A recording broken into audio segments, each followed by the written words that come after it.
তারাবির নামাজ 8 রাকাত না 20 রাকাত, এটা নিয়ে জেহাদ করে ফেলায়, ফরজের নামাজ পড়ার খবর নাই।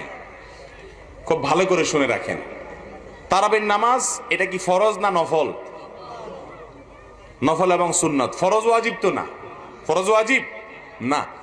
সুন্নত এবং নফল যদি হয় সেখানে কম বেশ করলে কোনো অসুবিধা নাই, কিন্তু ফরজে কম বেশ করা, জোহরের ফরজ 4 রাকাত 6 রাকাত পড়া যাবে, 2 রাকাত পড়া যাবে, কিন্তু সুন্নত বা নফল এগুলা কম বেশ করলে কোনো অসুবিধা হয় না।